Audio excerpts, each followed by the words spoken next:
Gente querida, bem-aventurados os pacificadores. Você que está nos acompanhando desde o início das bem-aventuranças, você sabe que a expressão grega é makairos, e makairos significa uma pessoa feliz, mas não simplesmente uma felicidade passageira ou momentânea por algo que acontece na vida, mas essa expressão makairos tem o sentido de uma felicidade intensa, extremamente extravagante. É aquela felicidade que pode ser usada no seu superlativo, ou seja, uma pessoa felicíssima. Então, extremamente feliz é aquele e aquela que se rende ao Evangelho e que encontra em Deus e na Sua palavra essa felicidade. Nós temos falado que essas bem-aventuranças não são naturais ao ser humano. É claro, por exemplo, que tem algumas pessoas que têm uma humildade já enraigada na sua personalidade, mas não é essa humildade que o texto está falando. Nós sabemos que algumas pessoas gostam da paz,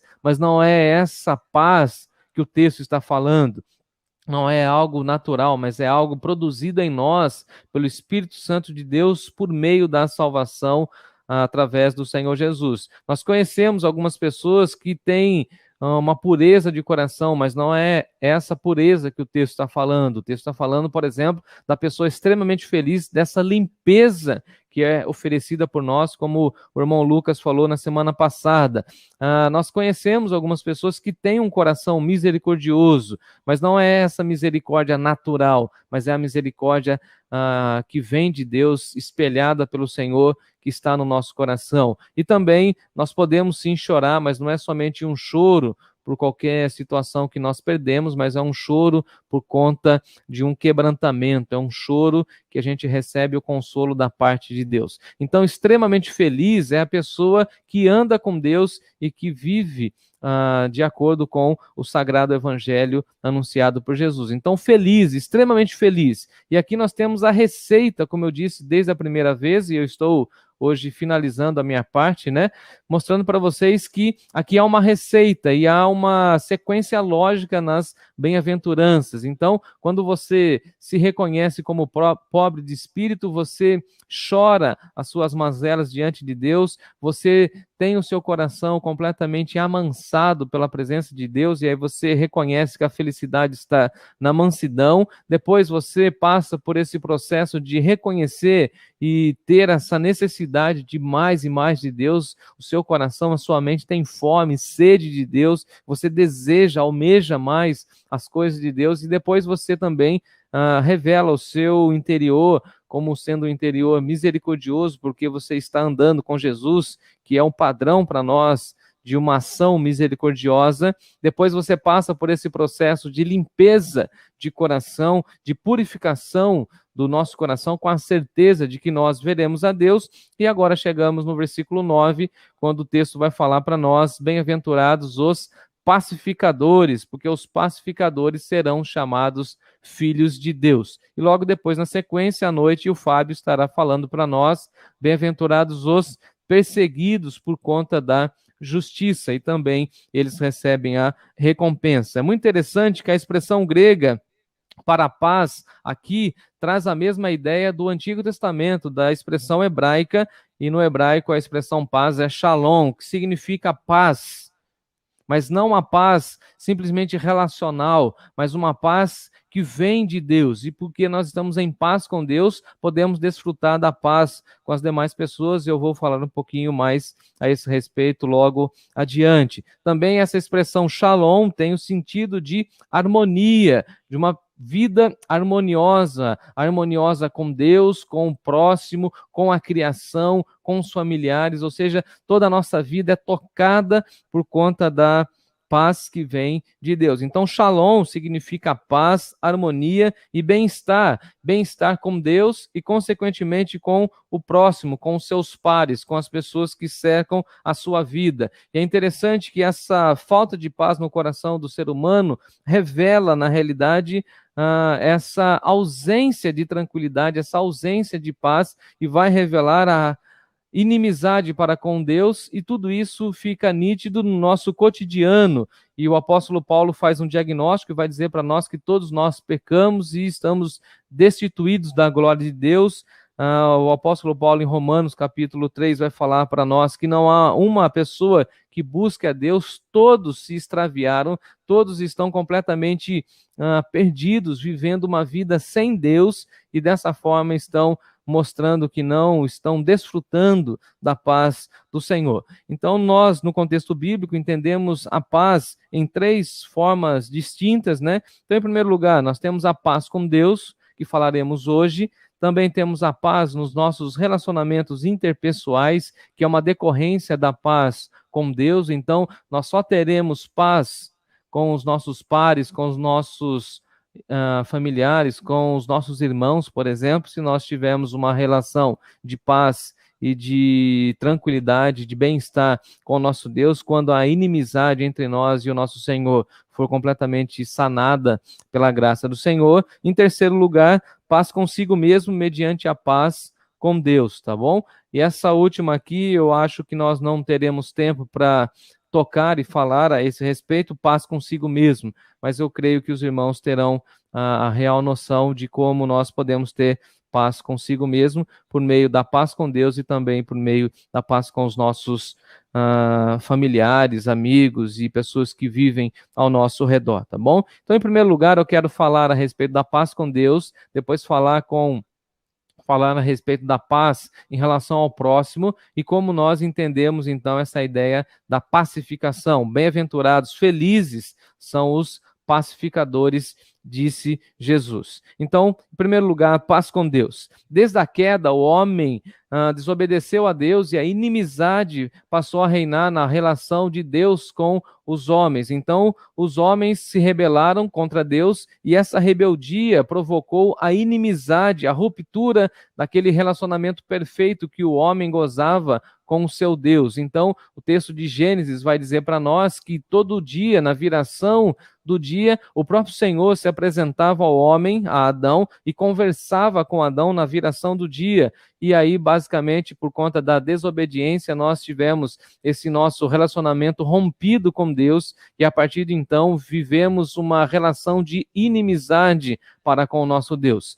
Haja vista que o homem é expulso do jardim, ele não vai mais ficar naquele local de tranquilidade, aquele local de perfeição. Agora o homem está colocado fora do jardim por conta da sua rebeldia. E a inimizade para com Deus se manifesta na nossa atitude, na atitude do homem que tem uma postura de indiferença para com Deus. É aquela postura em que a pessoa não leva em consideração as orientações de Deus, o mandamento de Deus, as ordens expressas de Deus, e assim o homem, o ser humano, dá as costas para Deus e não quer ouvir as orientações e as recomendações do nosso Senhor. É aquele estilo de vida mundano que não leva a Deus em consideração e que vai vivendo como se Deus não existisse, vai tomando decisões como se Deus não existisse e vai negando a existência de Deus. Então, a inimizade do homem para com Deus é essa vida frenética, sem reconhecer a presença de Deus, sem reconhecer que ele recebeu a vida como presente de Deus. Então é aquele ser humano que não tem paz com Deus porque ele deu as costas ao seu Criador, ele não ouve mais o seu Criador, ele está com o seu ouvido surdo às orientações do seu Criador, ele está cego e por isso ele não consegue mais ver a glória de Deus na criação, a glória de Deus nos seus relacionamentos, ele não consegue mais enxergar a beleza da vida porque ele está completamente desfocado, ele está vivendo a sua rebeldia exacerbada e não quer viver mais na dependência do Senhor. Então todos nós, em algum momento, vivemos essa situação de não ter paz com Deus, de vivermos essa inimizade com o Senhor. É o ser humano que decide viver longe de Deus e nega a atuação de Deus na sua vida. Ele não crê mais, por exemplo, que Deus intervém na história, e esse homem não vive a paz de Deus com o seu Criador, muito pelo contrário,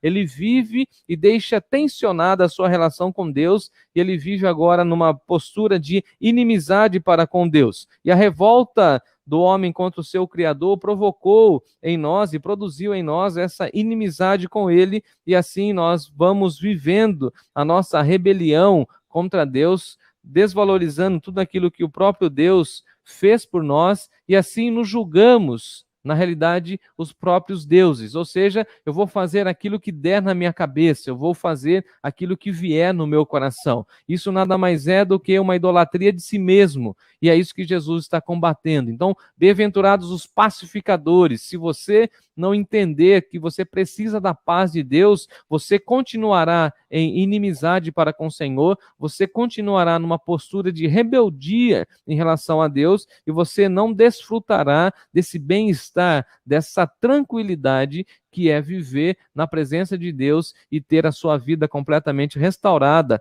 pelo poder do Evangelho. Então, é quando você e eu tomamos as decisões e julgamos que nós somos os próprios deuses, que nós podemos tomar conta da nossa vida. Infelizmente, nós acompanhamos muitas pessoas que têm essa postura. Não, eu sei tomar as decisões, eu não preciso consultar a Deus. E essa expressão inimizade é usada, por exemplo, pelo apóstolo Paulo para falar e descrever da rebelião do ser humano contra Deus, da rebeldia do ser humano contra Deus, e o texto lá de Romanos vai deixar muito claro isso e dizer que Deus manifesta a sua ira contra toda a rebeldia do ser humano. Deus não aceita a nossa rebeldia, e nós temos então a descrição desde o Éden, que nós temos essa rebelião deliberada de Adão, e assim a inimizade foi constituída. Então nós herdamos de Adão essa rebeldia, nós herdamos de Adão essa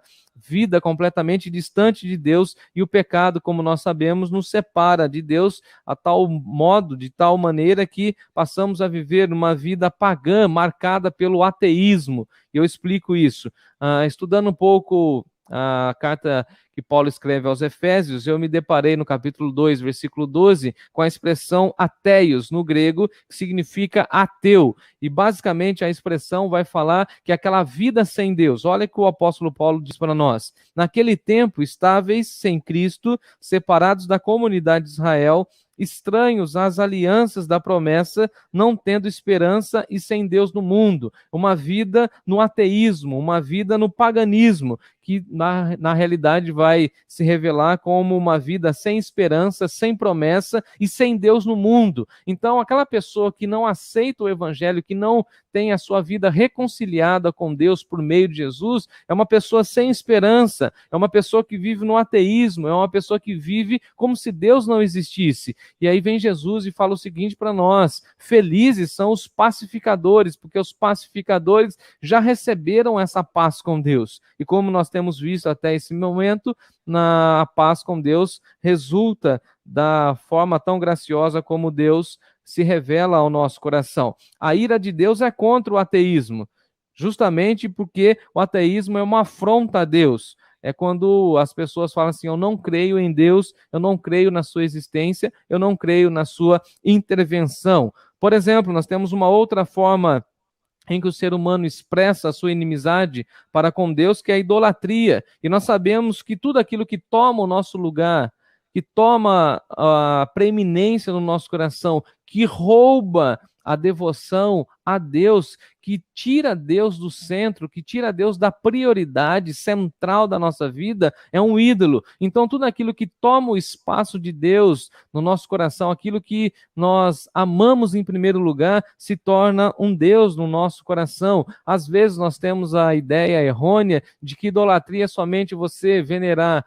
uma imagem de escultura, uma pintura, por exemplo, enquanto a Bíblia vai falar para nós que tudo aquilo que toma o lugar de Deus na nossa vida, na nossa existência, seja um filho, uma carreira, um hobby, um esporte, um carro, uma casa, um filho, um animal, ou seja, qualquer coisa que tome o lugar de Deus na nossa existência, isso é idolatria. É interessante como João Calvino, o reformador, disse que o coração do ser humano é uma fábrica de ídolos. É interessante que na nossa rebelião nós vamos criando dentro do nosso coração ídolos sem fim. E aí nós podemos acompanhar a expressão, por exemplo, que Paulo escreve aos Romanos, falando que ao invés de adorar o Criador, muitas pessoas estão adorando aquilo que foi criado, então adorando a si mesmo, adorando as obras de suas mãos, fazendo ídolos, imagens de escultura, e aí o salmista vai dizer para nós: eles têm olhos, mas não veem, têm mãos, mas não apalpam, têm pés, mas não caminham, e na realidade o ser humano em rebelião contra Deus, ele continua com esse desejo de adorar, com o desejo de criar algo para que ele possa ter uma proposta de transcendência.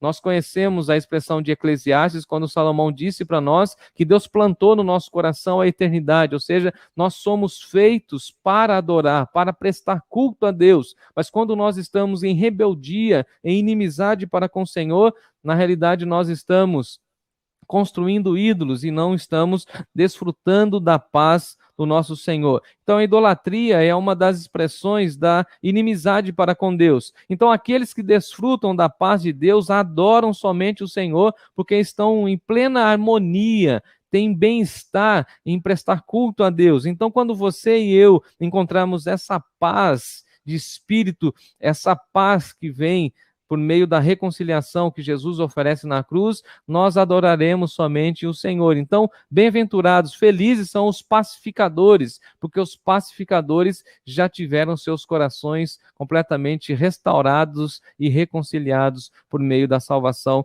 e daqui a pouquinho eu falo sobre isso. A idolatria, por exemplo, provoca a ira de Deus. E há um famoso pregador na história do cristianismo chamado Jonathan Edwards, que ele fez um sermão com um tema muito interessante: pecadores na mão de um Deus irado. E ele fala da ira de Deus, da provocação da ira de Deus e como Deus vai aplicar a sua ira. E naquela ocasião, os historiadores vão dizer que alguns séculos atrás, enquanto ele pregava esse sermão, as pessoas se seguravam nos bancos da igreja com medo de cair no inferno. E o texto vai dizer para nós, em Naum, por exemplo, o profeta vai dizer que o Senhor é Deus zeloso, que Deus é vingador, é cheio de ira. O Senhor toma vingança contra os seus adversários. E aí Jesus na cruz cumpre a justiça de Deus, e na cruz do Calvário Jesus recebe toda a ira de Deus para nos salvar e nos reconciliar com Deus por meio do seu sacrifício. E através do sacrifício de Jesus nós temos paz com Deus.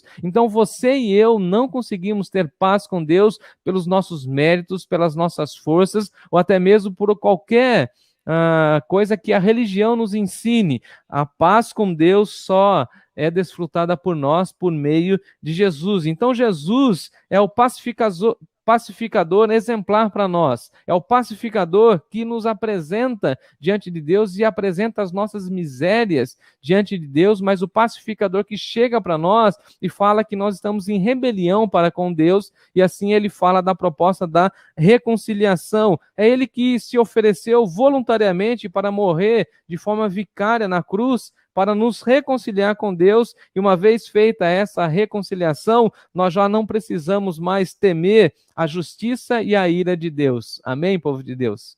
Então nós não ficamos mais com aquela preocupação da ira de Deus, da justiça de Deus, na punição de Deus, porque os pecadores que aceitaram a reconciliação oferecida por Jesus gozam da paz, e a paz não nos leva mais a essa inquietação ou essa preocupação com a ira de Deus. Porque por meio do sacrifício de Jesus nós não passaremos pela ira de Deus, nós não desfrutaremos da ira de Deus. Pelo contrário, nós estamos do lado vitorioso, do lado que desfruta da salvação. Então somente por meio da salvação é que eu e você podemos desfrutar da paz com o nosso Senhor. Então Jesus é o nosso mediador, o único que foi por excelência o justo de Deus, e aquele que foi o grande pacificador entre Deus e os homens. E dessa forma, nós não precisamos mais ter medo da ira, como eu já disse, ter medo da justiça de Deus, uma vez que Jesus satisfez os desejos de Deus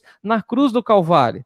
E Deus assim o ressuscitou ao terceiro dia, mostrando a vitória ao Senhor Jesus. Então Jesus é o pacificador sem igual, que cancelou as nossas dívidas, cancelou os nossos pecados, que nos fez transpor as barreiras e nos levou até a presença de Deus. E agora, amados irmãos, nós somos filhos de Deus. Então, bem-aventurados são aqueles que desfrutam da relação, da reconciliação de Jesus E assim, bem-aventurados os pacificadores, bem-aventurados aqueles que desfrutam da paz de Deus. Então, a missão pacificadora de Jesus cancelou a nossa culpa. Olha que incrível isso. A missão pacificadora de Jesus cancelou as nossas transgressões, as nossas mazelas morais, a nossa fraqueza espiritual. A missão pacificadora de Jesus cancelou a nossa vida inconsequente e pacificou tudo. Pacificou, inclusive, a ira implacável de Deus, e a ira implacável de Deus não recairá sobre os filhos de Deus que já desfrutam da paz do Senhor. A ira de Deus será derramada e aplicada para aqueles que não confessam Jesus, que não se rendem ao Evangelho e que ainda não aceitaram a reconciliação por meio do Senhor Jesus. Já nós que somos adotados por Deus, já nós que recebemos a salvação, já nós que somos chamados filhos de Deus, o nosso espírito clama: Abba, Pai, queremos mais de Deus. Enquanto rebeldes e errantes, queríamos nos afastar de Deus, agora reconciliados, desfrutando da paz de Deus, nosso espírito clama por mais da presença de Deus, e assim como Paulo escreve aos Romanos, o nosso espírito clama: Abba, Pai. Então nós já entendemos que nós precisamos da paz com Deus. E agora, em segundo lugar, a paz com o próximo. O cristão, ou os cristãos, são os pacificadores. O cristão deve ser pacificador. Então, todos nós cristãos somos chamados a viver uma vida de pacificação, e os pacificadores são todos aqueles que promovem a paz, atuam para manter a paz. E aqui eu preciso explicar. Não é somente pregar a paz, mas é fazer a manutenção da paz. Porque tem muita gente que fala da paz e não vive a paz. Inclusive, no Antigo Testamento, nós temos, dentro do livro de Jeremias, por exemplo, uma denúncia de Jeremias, quando ele fala aos sacerdotes, aos líderes religiosos, que eles diziam paz, paz, mas não havia paz. Então não podemos e não devemos falar a respeito da paz e não manter a paz. Por exemplo, eu como pregador, preciso ensinar a paz e viver a paz, manter a paz, fazer com que a paz reine na minha vida, na minha família e no seio da igreja. Não posso somente ser um pregador na paz. Eu tenho que pregar a paz e manter a paz, fazer com que as boas novas do evangelho venham aniquilar as inimizades para com Deus e venham aniquilar as inimizades das pessoas umas para com as outras, e assim ver com que a paz está mantendo as relações. É interessante como o apóstolo Paulo vai falar a respeito do anúncio do evangelho. Ele fala o seguinte: que formosos são sobre os montes os pés daqueles que anunciam as boas novas, que faz ouvir a paz, que anuncia coisas boas. Então nós somos chamados a anunciar as coisas boas, as boas novas do evangelho e fazer ouvir a paz, que a nossa boca seja transmissora da paz e que as nossas ações revelem ao mundo que nós somos felizes porque nós somos pacificadores. Então todos os cristãos devem anunciar as boas novas. Todos nós devemos falar das boas novas, porque as boas novas falam a respeito da reconciliação para com Deus, a mensagem de paz, a mensagem de reconciliação, a mensagem de uma nova vida para com Deus. Então todos nós cristãos deveríamos ser pacificadores. Se não temos sido, deveríamos ser. E aqui a minha palavra é para que você seja despertado ou despertada a ser uma pessoa pacificadora. Por exemplo, não cabe a um cristão uma postura de conflitos. E tem gente que se diz cristã, mas vive brigando com todo mundo, vive em conflito. Não cabe a um cristão uma postura de confusões, uma postura beligerante o tempo inteiro, que fica discutindo, brigando, que fica alimentando o ódio. Mas cabe aos cristãos uma postura pacificadora, visando reconciliar as pessoas para com Deus, reconciliar as pessoas com outras pessoas. Eu acho interessante que Russell Shedd faz um alerta falando a respeito dessa bem-aventurança. Ele diz assim: nós não podemos confundir, amados irmãos, pacificar os homens com apaziguá-los. Eu achei interessante isso. E já escrevi: toda proposta política, por exemplo, de acordos de paz entre as nações, é um desejo de apaziguar e não de pacificar. Apaziguar tem a ver com adiar o conflito, tem a ver com manter uma aparência de paz e tranquilidade, quando na realidade a revolta, o ódio, o conflito estão na lista dos desejos das nações. A ONU tenta fazer acordos de paz, mas na realidade a Bíblia vai dizer para nós que a paz só é estabelecida com Jesus, por meio de Jesus, porque ele foi profetizado no Antigo Testamento que ele seria a nossa paz e ele veio como príncipe da paz. Então o mundo só terá paz por meio de Jesus. Os nossos relacionamentos só gozarão paz, ou gozarão da paz, quando os nossos corações forem completamente tomados pela paz de Deus por meio do Senhor Jesus. Então não é uma proposta de apaziguar, é uma proposta de fazer as pessoas gozarem de fato da paz de Deus. Então não há essa proposta de decreto de paz. Vamos fazer aqui um papel, vamos assinar um papel e que a gente agora vai viver em paz. Na realidade, isso não é uma realidade e não dá certo. Então, a minha pergunta no texto foi o seguinte: como podemos esperar a paz numa sociedade corrompida pelo pecado? Como nós podemos esperar a paz se Deus está fora dos corações humanos? Então, a igreja deve ser essa agência de paz. Os cristãos devem ser esses promotores da paz. Pessoas que estão a todo tempo falando das boas notícias, falando como é bom e como é prazeroso ter paz no coração. E você que me ouve, você que é cristão, você sabe disso. Como é gostoso, como é prazeroso ter paz com Deus. Dormir em paz, com a consciência tranquila, com a consciência lavada pelo sangue do Cordeiro. Como é gostoso ter paz e olhar nos olhos das pessoas e ver que elas também desfrutam da paz de Deus, que elas não querem conflitos, que elas não querem brigas, que elas não querem confusões, porque Deus não é o Deus da confusão. Paulo já disse isso. O nosso Deus é um Deus de paz. E por isso nós somos chamados a ter uma vida feliz e, por meio da nossa felicidade, mostrar que nós somos pacificadores. A receita da felicidade está aqui. Nós só seremos felizes se nós cumprirmos toda essa lista das bem-aventuranças. Se nós chegarmos ao ponto e falar assim: eu sou muito feliz porque eu sou uma pessoa pacificadora. Aonde eu chego, as pessoas sentem a paz de Deus por meio da minha vida. E alguém chega para você e fala assim: olha, fulano e fulano está com conflito, e você fala assim: ah, se fosse eu fazia dessa forma, se fosse eu dava essa resposta. E aí você joga mais combustível no fogo.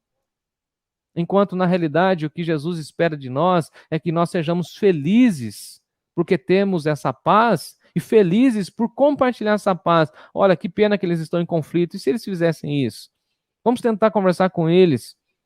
Aqui, basicamente, eu acho que Jesus está falando para nós que nós deveríamos ser os bombeiros, apagar o fogo.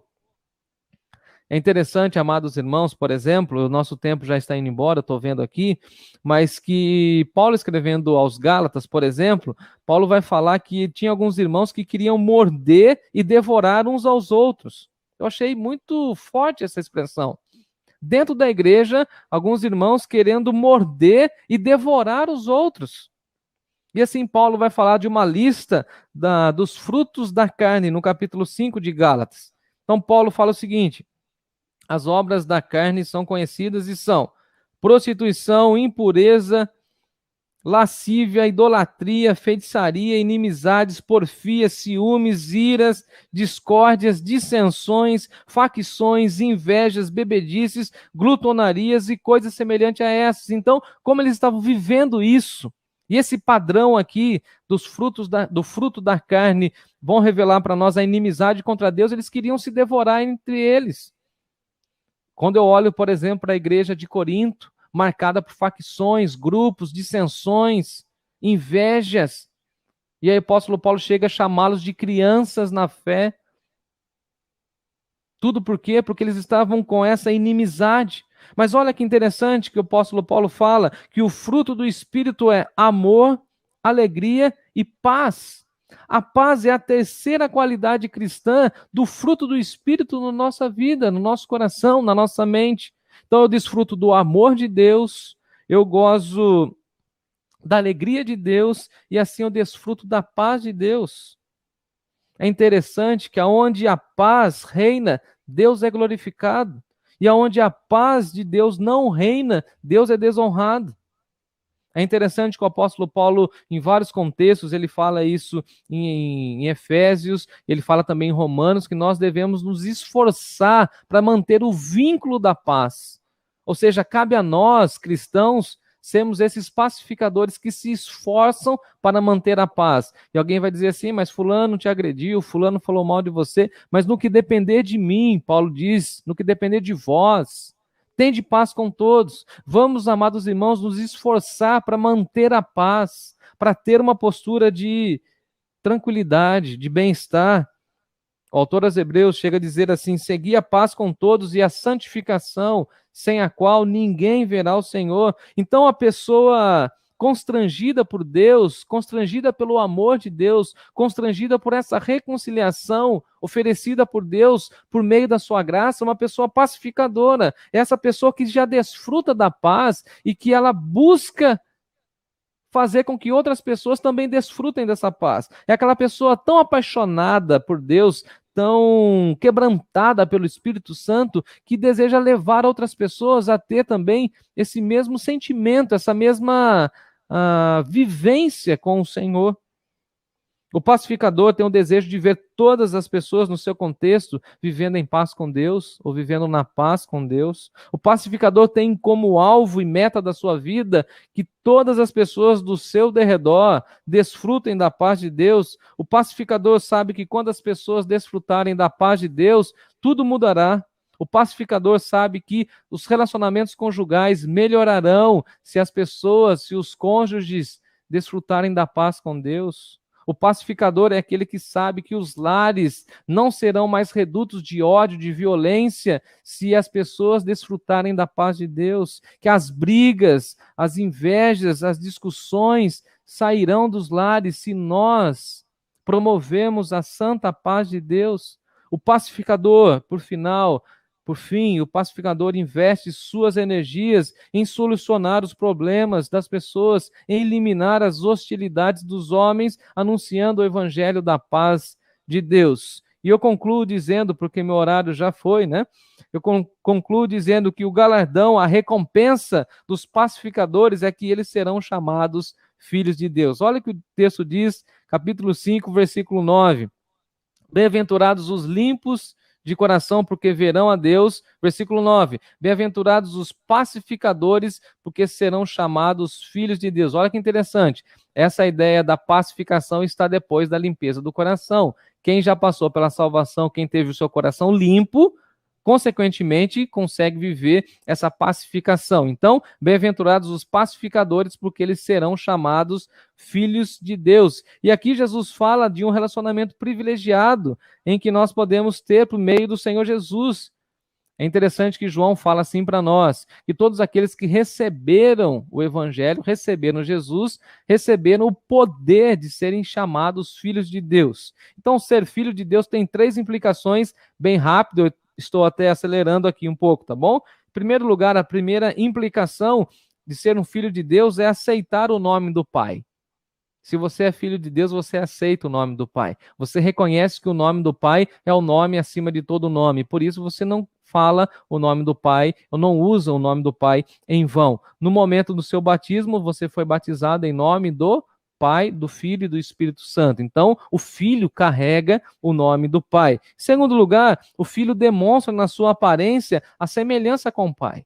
Não é verdade? Então, nós precisamos demonstrar a nossa semelhança com o Pai, aquilo que nós já estudamos sobre a imagem e semelhança de Deus. Devemos ser uma sombra, um reflexo da presença de Deus. E se Deus deseja ter paz com o ser humano e enviou Jesus para fazer essa reconciliação, nós também deveríamos lutar para que as pessoas desfrutassem dessa paz. Então, ser filho de Deus tem a ver em demonstrar na nossa aparência, na nossa vida, no nosso estilo de vida, que nós somos parecidos com o Senhor Jesus, e assim nós devemos demonstrar a face do nosso Pai. Dia desses, uma pessoa falou assim para mim, ó, eu postei a foto do meu pai que tomou vacina nessa semana, e várias pessoas, né, me chamaram em inbox, mas uma pessoa falou assim, nossa, você é a cara do seu pai. Eu falei assim, que bom, né? que bom que eu me pareço com o meu pai. Então, se você é cristão, você deveria se parecer com Jesus, você deveria se parecer com o pai, demonstrar os atributos do pai. Em terceiro lugar, nós devemos amar o pai. Então, o filho deve amar o pai. Então, felizes são aqueles que são pacificadores, porque serão chamados filhos de Deus, amarão o pai, demonstrarão o pai e aceitarão o nome do pai. Lute pela paz, valorize a paz, desfrute da paz com Deus e incentive outras pessoas a quebrarem a barreira da inimizade e aceitarem o evangelho. Somente os filhos de Deus é quem sabem o que de fato é ter a paz de Deus. Somente aqueles que se renderam ao evangelho sabem como é maravilhoso sentir a paz de Deus. Que Deus abençoe o seu coração e que você viva sempre na paz do Senhor. Seja feliz sendo um pacificador, porque certamente você será chamada filho de Deus.